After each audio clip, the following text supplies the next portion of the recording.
Good evening, everyone. Mr. Pace, thank you for stopping by. I know, my chair's wibbly. Let's check this out real quick. Uh-oh. Dang it. Oh, we're gonna have to get some new... You ever have... Okay, let's make sure that all of these... All right. Sorry about that. We need to fix these chairs. They're good, but they need just a little bit of work. I'll recover them. Anyways, this is Mr. Pace. Thanks for stopping by.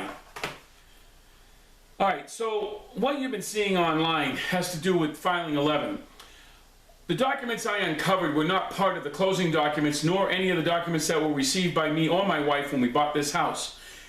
Then I find out that almost 51 individuals who are on this list also didn't get these documents, and they are basically an essentially second set of covenants. And what happens is, within 120 days or outside of 120 days after the declarant, the original declarant, gives up power or control, they no longer have declarant coverage. They have no rights over the property.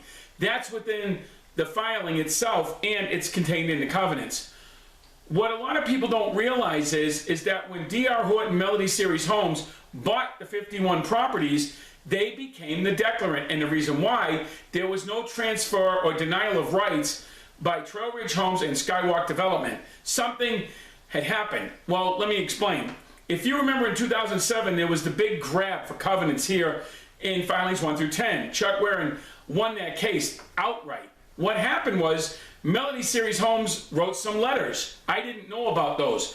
I got a hold of the letters, and I got a hold of the company, and I got a hold of the people that were involved in it. And so far, if I'm correct, and I should be right, D.R. Horton was the one that held on to the declarant rights, because they were the ones that were going to develop the property, hence build the house and bought the land.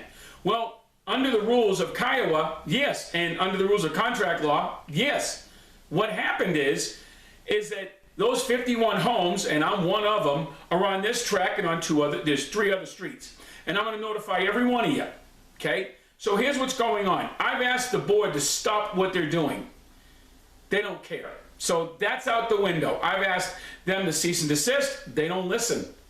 What they are trying to say is that we can do whatever we want based on a case law about collecting fees and fines. That they can do. I'm not going to argue that. Based on the current affairs of what's going on here, that's not the discussion I'm having. The discussion I'm going to be having is far-reaching and far worse. They have refused, flat out refused, to cough up 3 documents that should have been memorialized and filed with the county and the state. 3. They know what they are. I've been in contact with the president, and I've sent emails to the board, the management company, and Mr. Meehan's been involved. Let me explain this to you very, very carefully. 7 people control the lives of 853 homeowners because a lawyer said so. No, that's not how it works. And normally I would agree with them, but based on the case law that I've been able to dig up, without the intent to create an HOA by anybody, they don't have that right. Meetings were supposed to be held, counts were supposed to be taken, resolutions were supposed to be done, votes were supposed to be tallied, and those particular set of circumstances were supposed to be recorded. And that's why they call it memorialized, and they weren't. So now I've got them telling me that the records I'm asking for do not exist because they didn't have to keep them. Well, au contraire, mon frere. You can keep all the property records in perpetuity, but you can't keep the simple articles of incorporation and other documents showing that this HOA, which is what they're calling it, which is really a DRC, did in the beginning. But I was already here. I know what they didn't do. So I contacted 2 board members. One I got some information from, and the other one is yet to get back to me. I'm also sending out a letter to another one. But I can and will tell you this. D.R. Horton retained or became the declarant on these properties, and then, unfortunately, unbeknownst to everybody, filed their own set of covenants. That's not all they did. Basically, in a denial to the Woodman Hills Metro District Covenant Management Board in 2007, Woodman Hills still got them to sign over their covenant rights, even though they didn't have any, in 2 letters that they basically supplied that were written to Sessamilly, McDermott, and McCowan. That's why those guys aren't opening their mouth right now. When this goes to court, I will get the documents I need, because according to what I understand, those documents were passed down from management company to management company and from lawyer to lawyer, because those are the original documents that solidify what was to take place in filing 11. Do they have rights to do what they're doing as a DRC? Yes, but the DRC should have been dissolved after they were done building out all these homes. And the only thing that should have been left is a committee. That's all. The problem is they decided in 2014 to take on a name change and call themselves an HOA. No. Then, to boot, the people that were doing that stood behind one case, a case that was a money case that was filed in the county court. Doesn't matter what the hell the court was. The judge ruled that, well, this filing, based on the information they had at the time, was able to collect fees and fines. Okay? Right, I understand that. Or assessments. Okay, that, let's think about this for a minute. Even if you put all that aside, what they did do is not follow the rules of the 4 corners of the covenants. They didn't have the right to make bylaws. They didn't have a right to become an HOA without a vote of the people. And that's what didn't happen twice. So, Mr. Pace, what are you doing? Well, now we're going to have some accountability. The names of the board members now will be forever indelled in history, because they knew what I was doing and they still failed to turn over the documents. And even after I asked them politely that I knew what some of the documents were, I asked them for a letter of permission to get the evidence from the IRS, even though I was already told that Orton Kavanaugh had copies of the original articles because they amended the ones they said they had. I can't tell you who my source is, but so far they haven't been wrong. Oh, even so, let's think of it this way. There's 853 homes, and they kept all the records of your property since the day they started business, yet they didn't keep the document that incorporated them. That's pretty fucked up. And why? Well, because if I'm right, based on Sessamill's history, I know what's in that document. See, you learn a lot about people when they file other articles of incorporation that go with the other covenants. Okay, so now what I'm telling you is, I know for a fact that those articles don't paint a good picture. What I also know is that at the time this all went forward, Falcon Properties and Investments only turned over 51 properties to the DRC. That's it.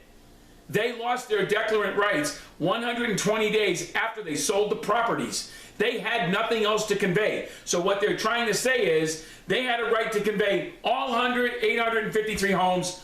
That's false. And it's in the 4 corners of the covenants.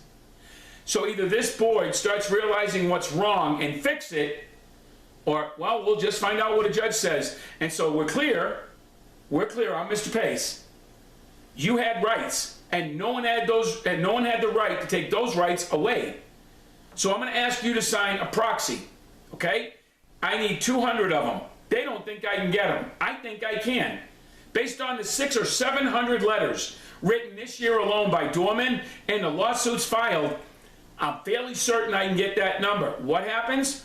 If I call a meeting of the board, then I will then very politely ask them to do the right thing. Okay? And the right thing is to basically dissolve the HOA or the board of directors themselves and try to reinstitute the HOA legally.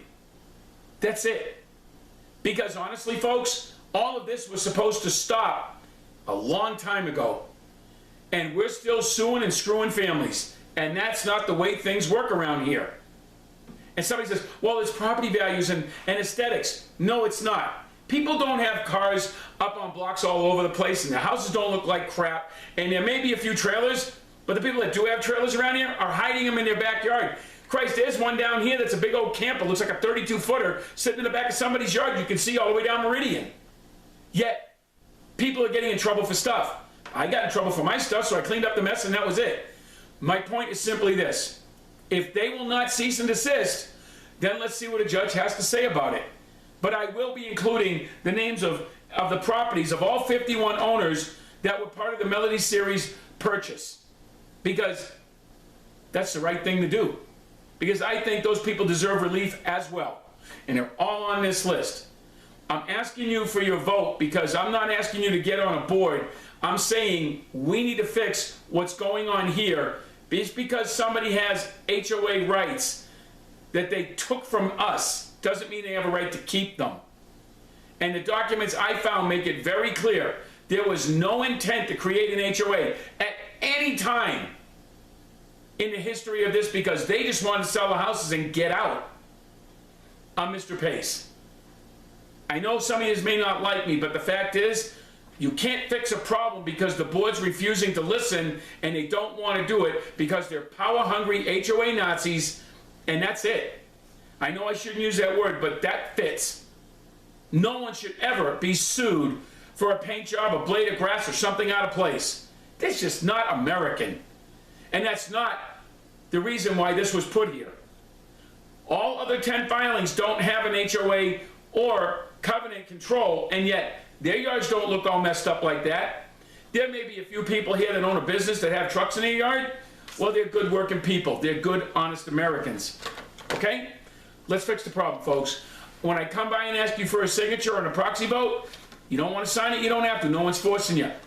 But I don't think I'm going to have a hard time getting 200 signatures so I can call the meeting and resolve the problem. If not, then we have to go the other route of taking civil action because their lawyer has basically told me to piss off. And I'm just not ready to do that, Mr. Meehan. You guys have a great day. I'm Mr. Pace. Thank you for stopping by. If you got any questions or you need to see any documents, they've already been filed, they're on record, and they should be right here on Facebook or on my other website because everybody needs to know the facts because the facts are what bring the truth. Have a great day.